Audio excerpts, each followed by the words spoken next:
What happens when a perfect life is built on a catastrophic lie? Bailey Bishop had everything: a sprawling Greenwich estate, a charismatic billionaire husband, and a place at the pinnacle of society. But her husband, Marcus Thorne, had a secret with blonde hair, endless legs, and a name, Serafina. When Bailey caught them in their penthouse apartment, she didn't scream. She didn't cry. She simply turned around, walked out, and vanished from the face of the earth.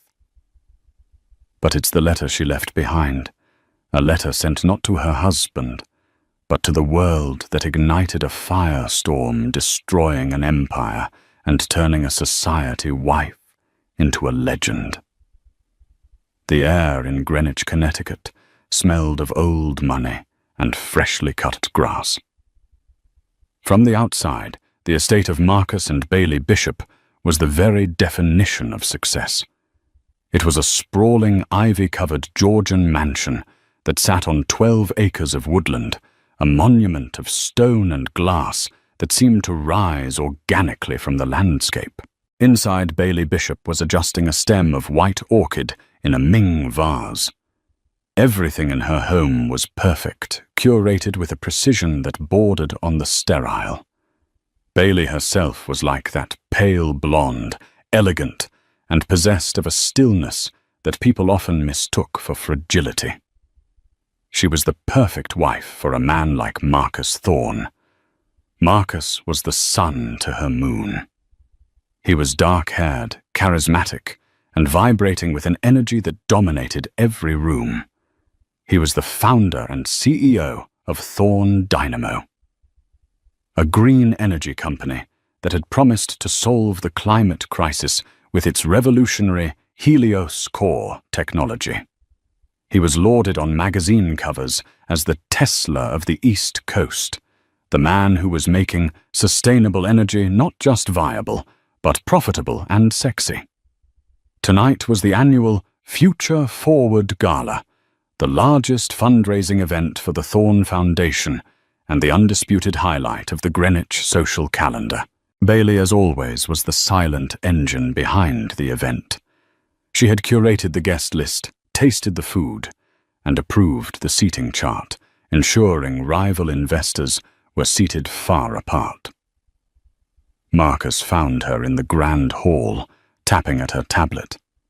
He kissed the top of her head, his scent, expensive cologne, and ozone washing over her.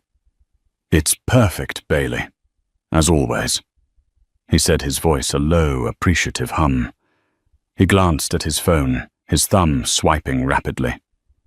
"Arthur Langdon just confirmed the Japanese consortium is in. They're buying another 5%. "That's wonderful, Marcus," Bailey said, her voice quiet. Arthur Langdon was Marcus's CFO, a man with sharp eyes and a shark's smile. "Wonderful. It's revolutionary, darling." He finally looked at her, his smile bright and blinding. "Tonight, we're not just throwing a party. We're announcing the future." He held her by the shoulders, his eyes intense. "In 2 years, Bailey the Helios core will be in every city. This party, it's nothing. We'll buy an island." She smiled, a small, practiced tilt of her lips. "Don't forget the press at 7:15. And your speech. You did review the notes I made." Of course," he said, already distracted by another ping from his phone. "It's just this new campaign. It's vital." Bailey's gaze lingered on his screen, for a fraction of a second too long. She saw the name. Serafina. Serafina Vance. The new face of Thorne Dynamo. A model with eyes the color of the Caribbean, and a body that seemed to defy gravity. Marcus had been insistent on hiring her, claiming she represented the youthful, vibrant energy of the brand. Bailey had met her. Serafina was all teeth and ambition, a woman who looked at Marcus not with admiration, but with a hunger that was chillingly familiar. It was the same look Marcus got when he was about to close a deal. "I have to take this," Marcus said, already walking away. "It's about the PR rollout for Serafina's shoot. Vital." Bailey stood alone in the cavernous hall. The house was silent save for the distant hum of the catering trucks. She looked at the perfect orchids, the polished marble, and the gilded frames of their perfect life. For the first time, she noticed the faint hairline crack that was spreading from the corner of the vase. She had built this cage. She had polished the bars and locked the door. She had been the perfect supportive wife, the one who had given up her own career to manage his life, his home, and his social standing. Before she was Bailey Bishop, society hostess, she had been Bailey Hayes, forensic accountant.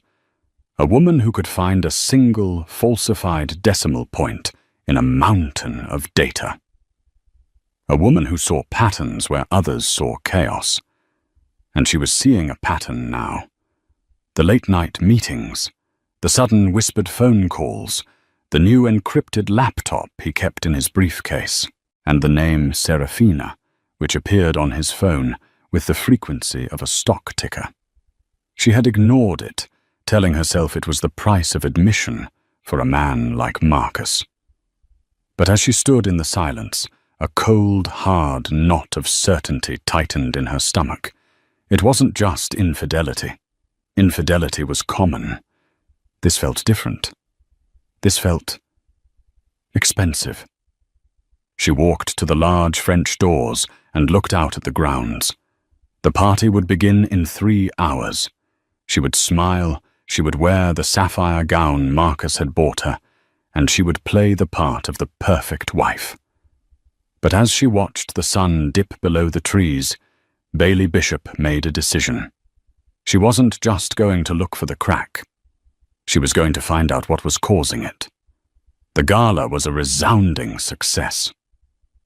Marcus was brilliant, his speech painting a vision of a clean, bright future, all powered by Thorn Dynamo. He raised over $20 million for the foundation.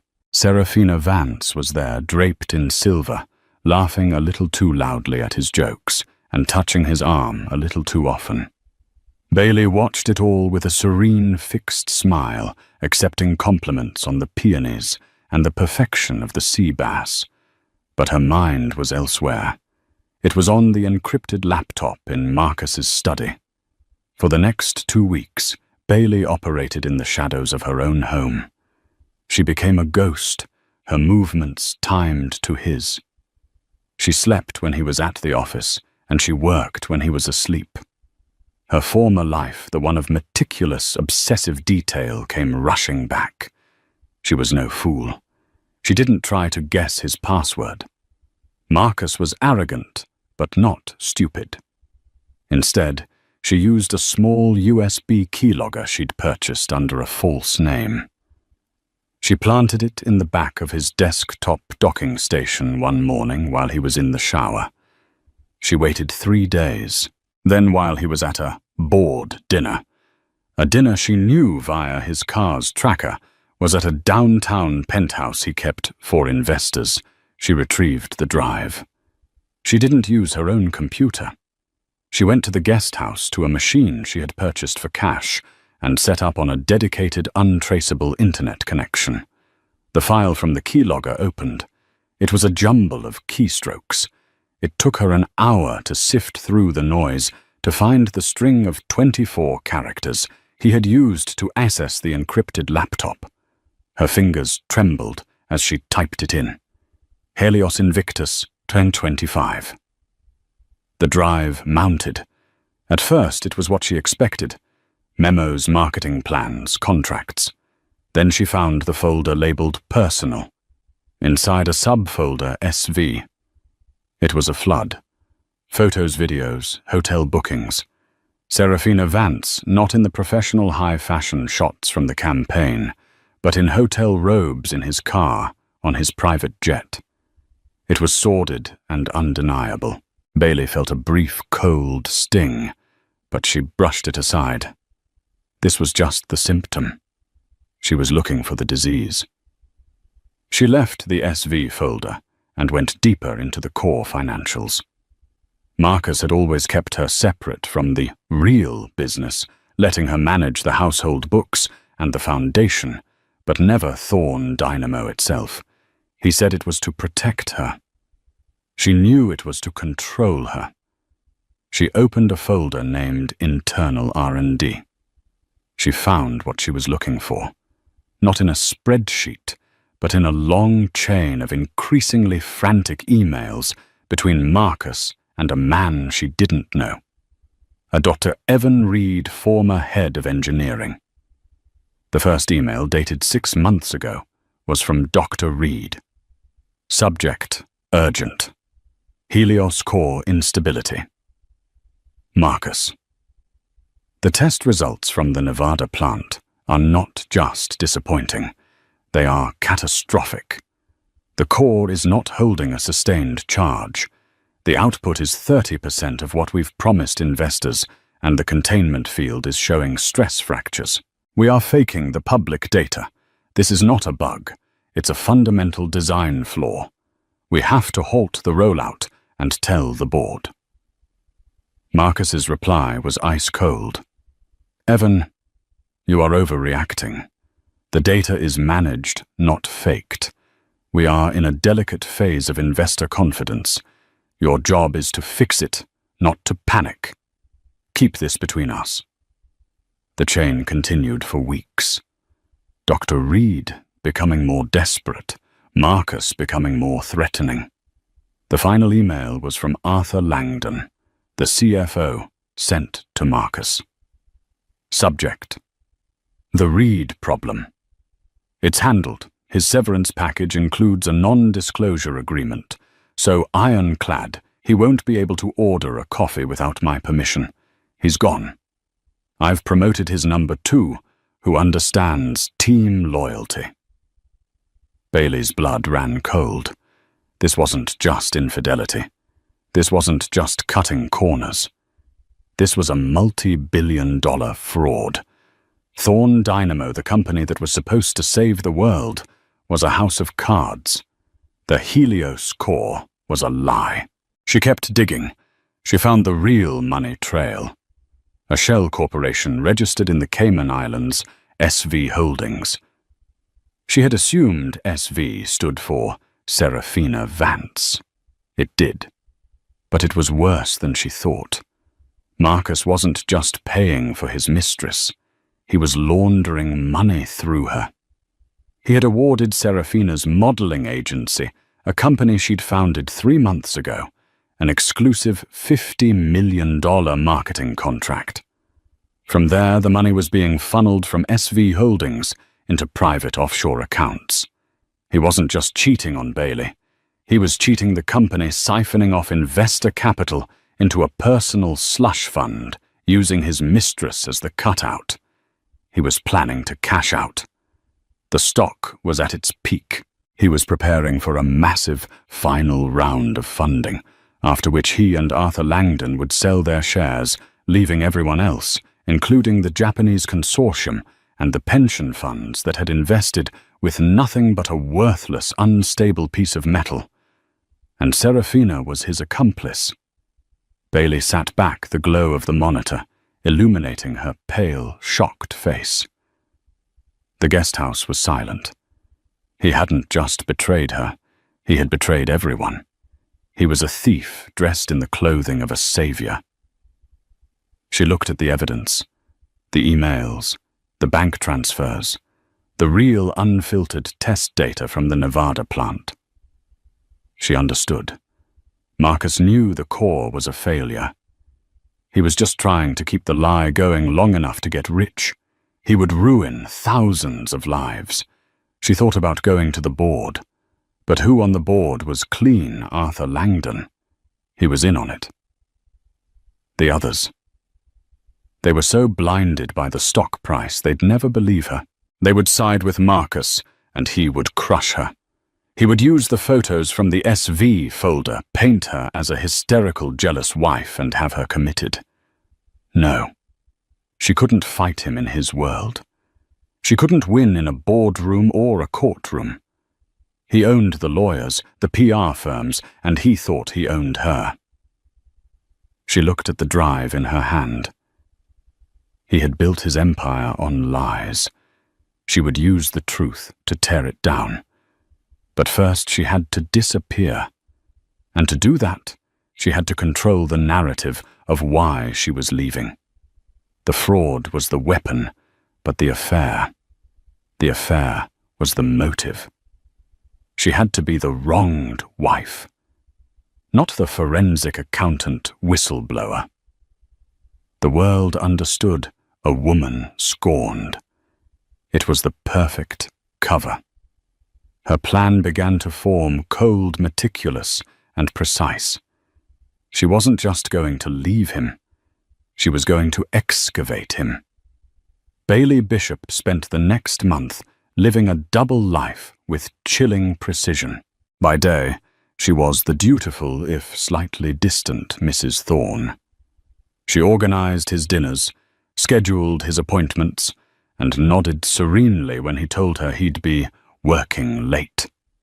By night, she was Bailey Hayes, the analyst. She didn't just copy the files from his encrypted drive. She downloaded everything. The company's entire financial history, the falsified engineering reports, the secret contracts, and the damning email chains. She duplicated them onto 5 separate encrypted military-grade hard drives. Next, she began the slow, methodical process of liquidation. She had maintained her own brokerage account from her pre-marriage days. She had been a savvy investor. Over the years, she had also been the primary manager of their household accounts, which Marcus in his arrogance saw as play money, but which she had grown into a substantial 7-figure sum. She began moving assets, not in large, suspicious chunks, but in a quiet, steady stream. She transferred the funds through a series of shell corporations she'd built herself over the past 2 weeks, ending in a secure, anonymous bank in Switzerland. A bank that valued privacy above all. She was careful.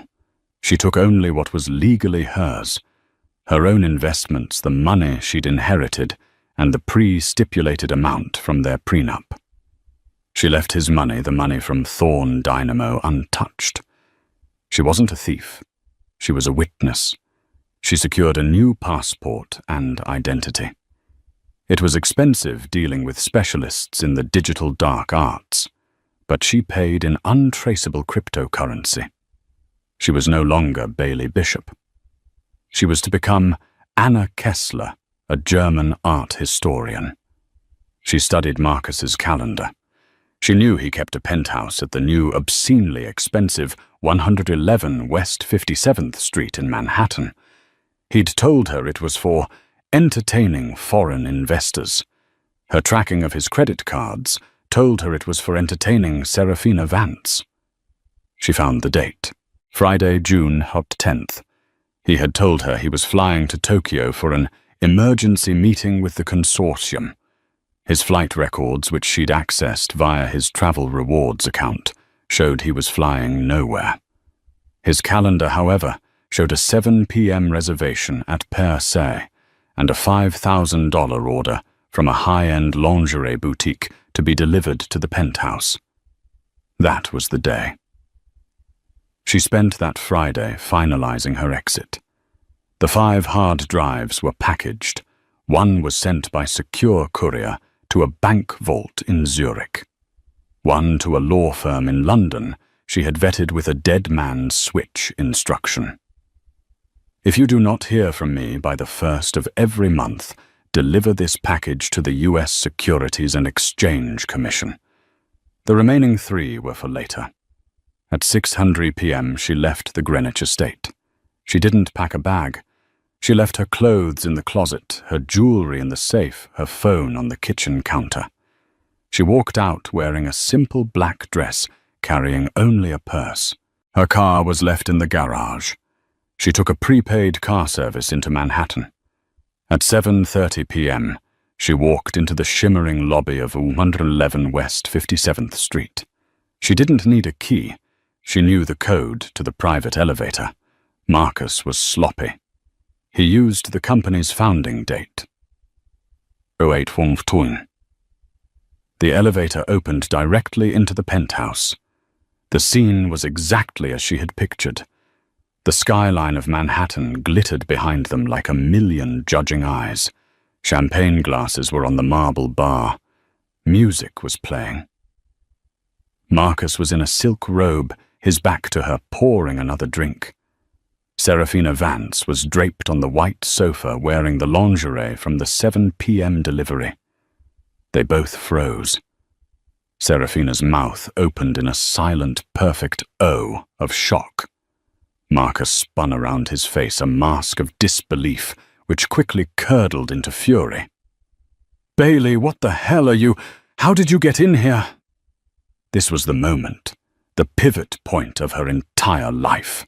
She was supposed to scream, to cry, to throw the champagne bottle. This was the scene he expected. Bailey Bishop did none of those things. She stood perfectly still in the entryway, her purse held in front of her. She looked at Marcus, her gaze flat and devoid of any emotion. She looked at Serafina, taking in the scene with the dispassionate air of an inspector. "Bailey, I can explain," Marcus stammered, taking a step forward, holding his hands up.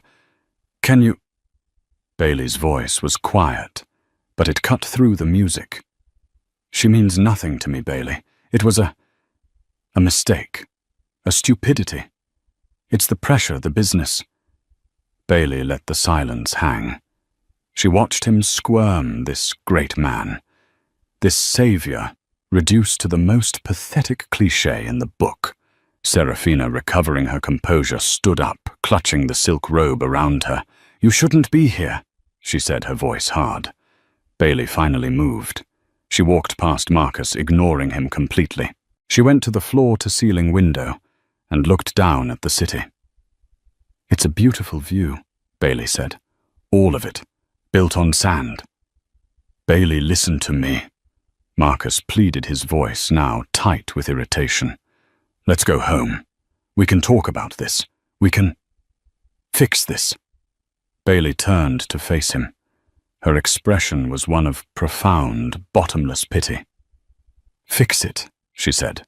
"Oh, Marcus, you can't fix this." She looked at Serafina. "He's been lying to you too, you know. That $50 million marketing contract, that isn't for you. It's for him. SV Holdings is his escape hatch.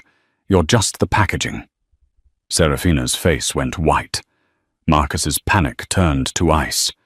The jig was up, but not the one he thought. What have you been doing, Bailey, snooping in my affairs?" "Affairs, yes," Bailey said.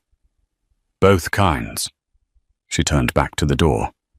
"Bailey, you are not walking out on me," Marcus shouted, his voice echoing in the minimalist room. "You are nothing without me. I made you. You walk out that door, I will destroy you. I will leave you with nothing." Bailey paused at the elevator, her hand on the call button. She turned, and for the first time she smiled. It was a terrifying, hollow thing. "You're right, Marcus. I am leaving you with nothing." She stepped into the elevator. "Bailey!" he roared, lunging for the closing doors, but they sealed shut, reflecting his furious, terrified face back at himself. The elevator descended smooth and silent. Bailey Bishop walked out of the lobby into the warm June night and vanished. Marcus Thorne's fury lasted for exactly 12 hours. He tore the penthouse apart, screaming at Serafina to get dressed and get out. He drove back to Greenwich at 2 a.m, half expecting to find Bailey there with a fleet of lawyers. The house was dark, silent. He stormed into their bedroom. "Bailey?" Nothing. Her clothes were in the closet. Her wedding ring was on the nightstand, placed neatly beside a copy of the Odyssey. He checked the study. Her laptop was there. He checked the safe. The blood drained from his face. It was empty. Not just her jewelry, not just the emergency cash. The spare checkbooks were there, but the ledgers were gone. The small black notebooks where she meticulously tracked the household finances. And the hard drives. The backup drives from his personal safe, which he'd thought were secure. He staggered back. No. He ran to his own study. He powered up his main computer. He tried to log in to the company's secure server from his home terminal. Access denied. He tried again. Access denied. User profile M. Thorne. Privileges revoked. What is this? He tried to log into his personal offshore accounts, the ones he'd set up with Arthur Langdon. Account frozen. Pending security verification. A cold, visceral terror, an emotion Marcus hadn't felt since he was a child, gripped him. This wasn't a wife leaving. This was an extraction. He called his office. It was Saturday morning. No one answered. He called Arthur Langdon. It went straight to voicemail. He called the head of his IT department. "Damien, it's Marcus. Someone has locked me out of the server. I think we've been breached. I need you to... Mr. Thorne." Damien's voice was shaky. I can't do that, sir. My access was revoked an hour ago by an alpha-level administrator. I thought it was you." "Alpha level, I'm the only alpha, me and Arthur." "No, sir. There was a third. An administrator account we set up for the initial build-out years ago. EH admin. It's been dormant for 6 years. It just became active an hour ago." EH Bailey Hayes. Marcus dropped the phone. She had built the system. He remembered now vaguely. Years ago, before Thorne Dynamo was a giant, back when they were in a tiny office in Stamford. Bailey, with her accounting background, had set up their entire financial architecture. He'd phased her out as the company grew, bringing in real executives like Langdon. He'd forgotten she still had the skeleton keys. She hadn't just copied the data. She had locked him out of his own kingdom. He spent the next 5 days in a blur of mounting panic. He couldn't call the police. What would he say? My wife ran away and took all the evidence of my corporate fraud. He couldn't call his investors. He couldn't call the board. He was blind, trapped in his own glass mansion. He was an emperor with no clothes, and he was beginning to realize no empire. He hired a private investigator, a brutal, expensive man named Gavin Rook, who specialized in discreet retrievals. "Find her," Marcus growled, pacing his study. "She's unstable, hysterical. She took things that don't belong to her." Rook was unimpressed. "She took money. She took data. Sensitive data. Proprietary. And she's your wife. So she's angry. She'll be at a spa in Arizona or a friend's place in the Hamptons. She'll run out of money and come back. You don't understand." Marcus hissed, his hands shaking. "You need to find her now." For a week, there was nothing. Rook's team hit brick walls. Bailey Bishop had not used a credit card. She had not used her passport. Her phone was still on the kitchen counter. She did not exist. Then on the 8th day after her disappearance, Marcus Thorne's world ended. It didn't start with a phone call. It started with a sound. The sound of a helicopter. He looked out his window and saw a black, unmarked helicopter landing on his perfect front lawn. Men in dark suits with FBI and SEC emblazoned on their vests poured out. At the same time, the gates to his estate, the gates she had the codes for, swung open, and a convoy of black SUVs sped up the driveway. His phone began to scream. It was Arthur Langdon. "Marcus, they're here." The feds are everywhere. They're raiding the office. They have warrants. Marcus stood frozen, his coffee cup slipping from his hand and shattering on the floor. A sharp, metallic rap echoed through the hall. "Mr. Marcus Thorne, this is the FBI. We have a warrant for your arrest." He didn't move. He just stared at the front door as it was breached, splintering off its hinges. Where was she? How could this? And then his personal assistant, hysterical, called him. "Mr. Thorne, Mr. Thorne, the letter. It's everywhere. It's on the news. The Wall Street Journal.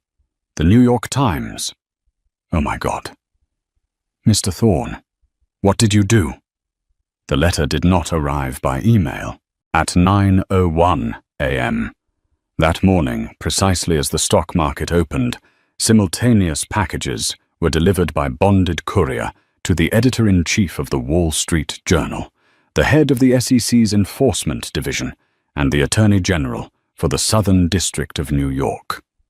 Each package contained 2 items, a slim 12-page bound letter and a single black encrypted hard drive.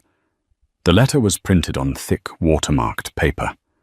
The title on the front, in simple, elegant serif font, read, "An open letter regarding the insolvency and criminal fraud of Thorne Dynamo Inc." It began, "To the investors, employees, and the public trust, my name is Bailey Hayes Bishop. For the past decade, I have been the wife of Marcus Thorne, the celebrated founder of Thorne Dynamo. While the world knew me as a hostess, my husband knew me as his first accountant. It was I who built the financial architecture of his company. It was an architecture he later used not to build a future, but to orchestrate one of the largest corporate deceptions in modern history. I am writing this letter because I can no longer be complicit through my silence in this fraud. Thorne Dynamo is a lie. The Helios core does not work."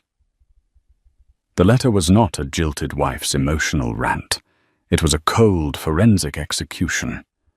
In precise numbered sections, Bailey laid out the entire conspiracy.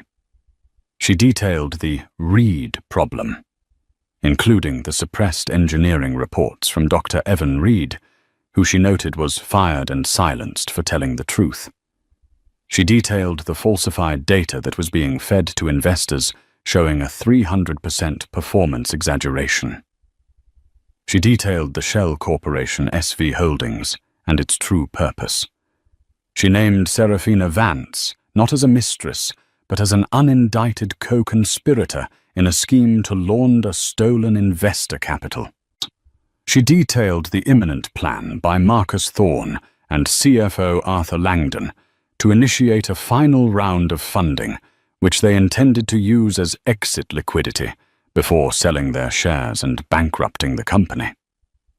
"Mr. Thorne's infidelity," she wrote in a chilling paragraph, "is a personal matter, but his use of his mistress, Miss Vance, to create a $50 million shell corporation to steal from his own shareholders is a federal crime.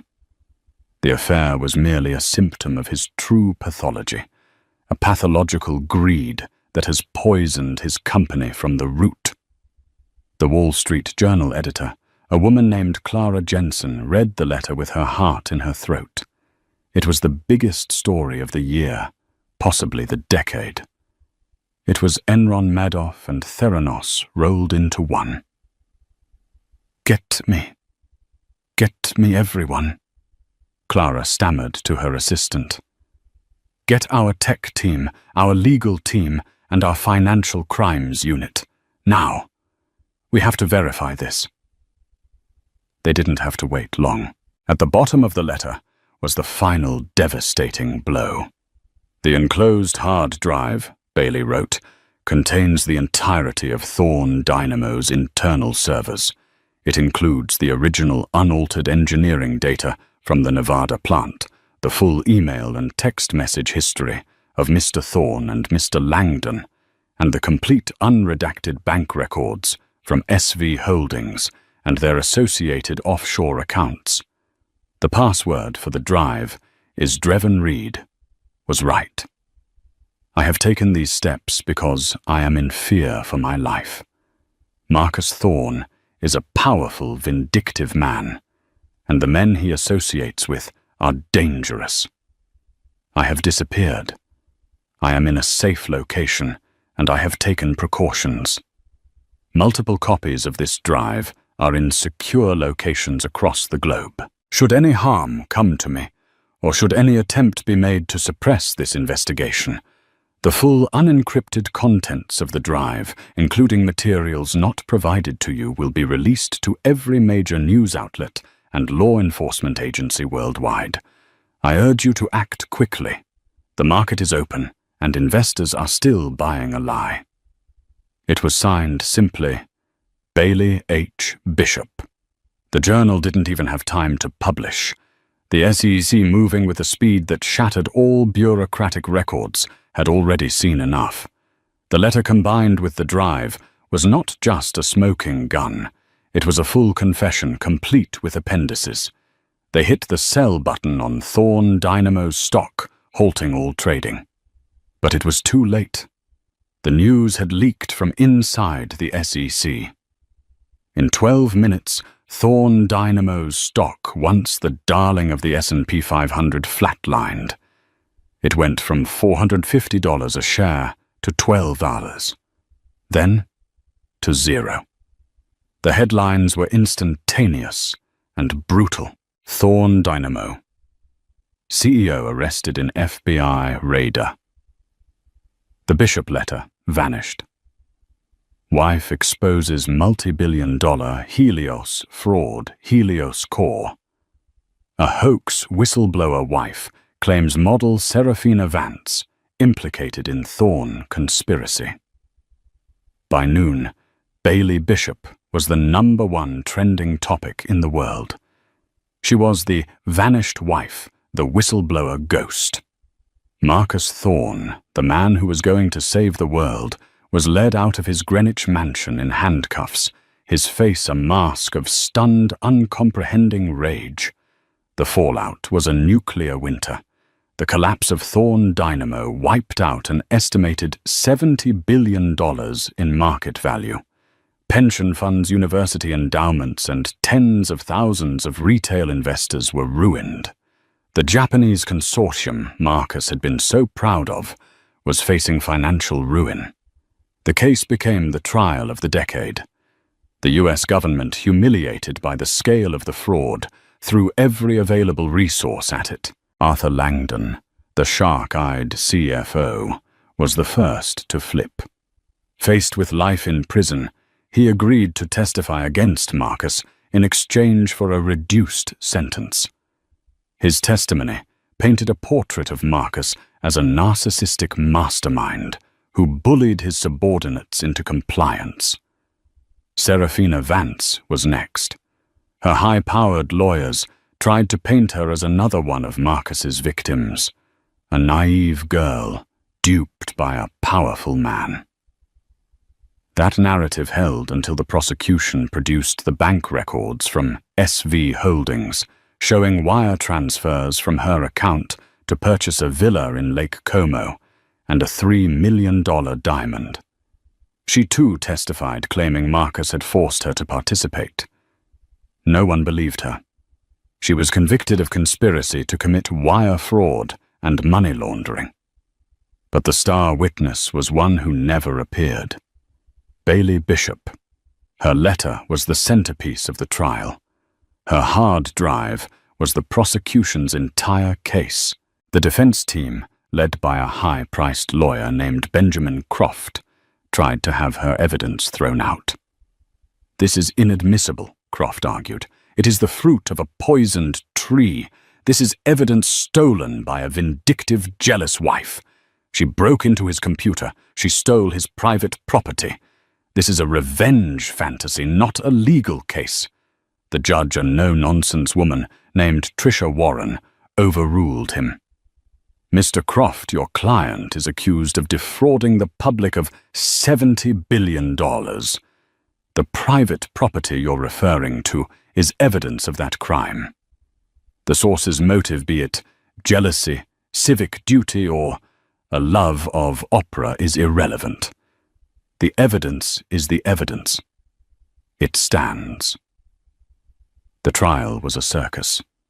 The key email to Dreven Reed was right became a national catchphrase. Dr. Evan Reed himself was brought in to testify, a quiet, broken man who finally got to tell his truth. He explained in devastating technical detail how the Helios core was a physical impossibility and how his data had been systematically altered. Marcus Thorne's defense was pure arrogance. He testified that Bailey was unstable, that Dr. Reed was a disgruntled employee, that Arthur Langdon was the real mastermind. He claimed he was a visionary, not an accountant, and that he was unaware of the day-to-day minutiae. The prosecution's closing argument lasted 2 hours. The jury deliberated for 45 minutes. Marcus Thorne was found guilty on all 28 counts: securities fraud, wire fraud, conspiracy, and obstruction of justice. At the sentencing, Marcus, finally broken, wept and begged the judge for mercy. Judge Warren was unmoved. "Mr. Thorne, you have not just stolen money. You have stolen the public's trust. You preyed on their hope for a better future and sold them a lie. You destroyed the lives of your employees, your investors, and the one person who seems to have ever told you the truth, Dr. Reed. You are the architect of your own destruction." Marcus Thorne was sentenced to 45 years in a federal penitentiary.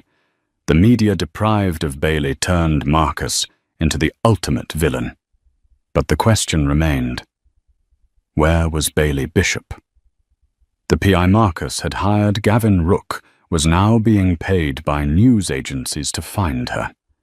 He found nothing. She had used no planes, trains, or automobiles registered to her. The Anna Kessler identity was a ghost, a legend. She had simply evaporated. The world media painted her as a folk hero, a mysterious avenger. She was the woman who had brought down an empire with a single letter. But she was nowhere to be found. 9 months, 274 days since she had stepped into that elevator, leaving one life in a shattered penthouse and descending into the unknown of another. Florence, Italy. The afternoon sun, the color of warm honey and old Chianti, spilled across the Piazza Ognissanti.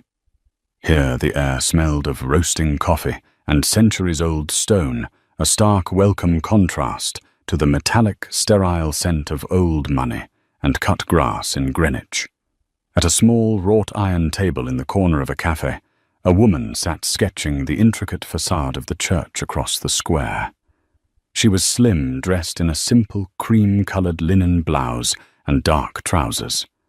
Her hair was short, a rich, deep brunette cut in a chic, severe bob that framed a face which, while familiar in its bone structure, was entirely new. The pale, fragile, blonde Bailey Bishop was gone. In her place was Anna Kessler, a woman with a gaze that was not still but settled. Anna Kessler was an art historian, specializing in the restoration of Renaissance frescoes. She spoke Italian with a faint, academic German accent, a fiction she had practiced into fact. She lived in a modest but elegant apartment overlooking the Arno, a place filled with books and light and entirely empty of gilded cages. She had been Bailey for a decade. She had been Anna for 9 months. It was only now that she was beginning to feel like herself. She paused her sketching, her charcoal pencil hovering over the paper. The last 9 months had not been a vacation. They had been an exorcism. The first few weeks in particular had been a masterclass in controlled terror. She allowed her mind to drift back past the art classes, past the quiet nights to the moment the elevator doors had sealed her in and Marcus out. Flashback: the escape. The descent from the 57th Street penthouse was the longest 60 seconds of her life. She had not pressed the button for the lobby. That was where he would expect her, where he could have security stop her. She had pressed the button for the P2 parking garage. The doors opened to a cool concrete silence. She walked, not ran, to the stairwell. She took the stairs up, not down, emerging into a service corridor she had mapped from the building's blueprints weeks before. It let her out onto 58th Street, a full block away from the grand entrance, a ghost exiting through the walls. She walked 10 blocks east, melting into the Friday night throng of tourists and theater-goers. Bailey Bishop, in her bespoke black dress, would have drawn a car. Anna Kessler, in her infancy, needed to be invisible. Her first stop was a 24-hour gym near Port Authority, a place of transient, anonymous humanity. Her go bag wasn't a bag at all. It was a prepaid locker, secured under a false name 2 months prior. Inside the humid, metallic-smelling locker room, she stripped off the skin of Bailey Bishop. The black dress, the Manolo Blahniks, the delicate diamond earrings, all went into a trash receptacle. She wiped off her subtle, expensive makeup with a rough paper towel. From the locker, she pulled on a pair of nondescript grey trousers, a simple black t-shirt, a pair of running shoes, and a faded denim jacket. The final piece was a wig, shoulder-length, mousy brown. It was unflattering. It was perfect. Bailey Bishop had walked in. A tired, unremarkable commuter walked out. She didn't go to JFK. She didn't go to Grand Central. Any terminal with a federal presence was a risk. Marcus would have her name on a no-fly list within an hour, claiming she was unstable, a danger to herself. Instead, she walked to the Port Authority bus terminal. She paid cash for a one-way ticket on a Greyhound bus to Montreal. The 12-hour ride was a unique, grinding form of psychological torture. Every time the bus slowed, every time it pulled into a dimly lit rest stop in upstate New York, her heart hammered against her ribs. She expected to see his face, or worse, the impassive, brutal face of his investigator Gavin Rook, stepping onto the bus. She sat in a window seat, her head down, pretending to sleep, her muscles so tense they ached for days. She crossed the Canadian border at 5:00 a.m. The border agent, sleepy and bored, glanced at the American passport she'd presented, one of 3. She'd had prepared this one for a Mary Ann Peters, and waved her through. In Montreal, she went to a small independent bank where she had a small clean account. She withdrew $10,000 in cash, then went to a different bus station and bought a ticket to Toronto. From Toronto, she finally used her real forged identity. She walked into Pearson International Airport, not as Bailey or Mary Ann, but as Anna Kessler, a German citizen with a pristine passport, a backstory, and a one-way ticket to Geneva, Switzerland. She had spent the next 7 days in a small, clean, anonymous hotel room in Geneva, a stone's throw from the bank that held her new life. Those 7 days were the true test. She had lit the fuse. Now she had to wait for the explosion. She lived on room service, watching the world through a secure, encrypted laptop. She had one open line of communication, a Proton Mail account connected to Mr. Alastair Finch, the quietly ruthless senior partner at her chosen London law firm. She had sent her single pre-arranged message. Subject: the Nightingale is in the nest. The package is live. If you do not receive a stand down command by 0800 GMT, Friday 17th, you are to execute instructions per our agreement. No further contact will be made. For a week, the financial news was silent. Thorn Dynamo stock was at an all-time high. Marcus was on the cover of Forbes again. She felt a sickening lurch. Had she miscalculated? Had he found the breach? Had he somehow covered his tracks? Invalidated her evidence and was even now sending Rook to hunt her down. She didn't sleep. She just watched the stock ticker. Then on the morning of the 8th day it happened. She was watching Bloomberg when the red banner flashed across the bottom of the screen. TRNE. Trading. Halted. Pending news. Bailey's breath hitched. She stared unblinking. The ticker vanished. The screen cut to a breaking news anchor, his face grim. We are getting astonishing unconfirmed reports from New York. Federal agents from the FBI and the SEC are conducting a massive coordinated raid on the Greenwich, Connecticut estate of billionaire Marcus Thorne, as well as the Manhattan headquarters of Thorne Dynamo. The anchor's voice faded. Bailey looked down at her hands. They were shaking a violent, uncontrollable tremor that seemed to come from her very bones. And then she saw it. Her letter. A journalist was holding it up, reading excerpts aloud. A multi-billion-dollar fraud. The Helios core does not work. My name is Bailey Hayes Bishop. She was real. It had worked. She watched mesmerized as the anchors, the pundits, and the financial analysts tried to comprehend the scale of it. They showed the footage Marcus, his face a mask of purple apoplectic rage, being led in handcuffs from his marble-floored hall.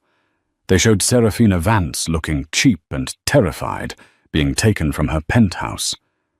Bailey did not feel joy. She did not feel triumph. She felt the catastrophic, agonizing release of a 10-year-old tension. It was the sound of a load-bearing wall finally crumbling. She leaned over the hotel room desk and was physically ill. When it was over, she stood up, washed her face, and deleted the email account. She packed her single bag, walked out of the hotel, and went to the bank. She accessed the Swiss vault, retrieved her remaining funds, and boarded a train. Not to Rome or Paris or London, too obvious. She went to Florence, a city of rebirth, a city where masterpieces were made lost and painstakingly restored. Present day. Piazza Ognissanti. Anna Kessler closed her sketchbook. The memory of the escape had lost its sharp, terrifying edge. It was now just a story. A waiter set a small, folded newspaper on her table. La Repubblica. She nodded her thanks. The headline was stark, the photo all too familiar. Marcus gaunt and grey, his bespoke suit replaced by an ill-fitting prison jumpsuit, stared blankly from the front page. The Wall Street typhoon sentenced to 45 years. She read the article dispassionately. It detailed his final weeping plea for mercy. It detailed the judge's blistering condemnation. It mentioned the thousands of lives ruined, the pension funds obliterated. It mentioned her la moglie scomparsa, the vanished wife. The mysterious, heroic whistleblower who had brought him down and disappeared, a modern-day folk legend. She felt a flicker of nothing. Not pity, not satisfaction. He was just a variable in a solved equation. Her encrypted phone, a device she used only once a month, vibrated on the table. A new message. It was from Alistair Finch. Subject Phase 2. Complete. Madam, the U.S. government has finalized the SEC Victim Compensation Fund. As per your irrevocable directive executed the day of your departure, your entire spousal asset claim, $84.5 million, after liquidation and taxes, has been anonymously endowed. The Evan Reed Foundation for Technical Truth is now capitalized in perpetuity. Its first action enclosed was a success. We await any further instructions, though we understand none are forthcoming. Be well. AF. Her fingers, steady, now opened the attachment. It wasn't a bank statement. It was a small, obscure press clipping from a Californian tech journal. Young engineer wins suit against biotech firm. The story was simple. A 28-year-old woman, a junior engineer named Priya Sharma, had been fired for refusing to sign off on falsified data for a new medical device. She had been blacklisted, threatened, and was drowning in legal fees. Then an anonymous foundation had stepped in, the Reed Foundation. It had provided her with a legal team that outmatched the corporations. It had protected her from media harassment, and it had funded her defense until she had not only won her wrongful termination suit, but had forced a federal inquiry into the company's practices. Anna closed the phone. That was her victory. Not Marcus in chains.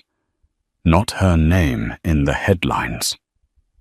This quiet, unknown engineer who had told the truth and had not been destroyed for it.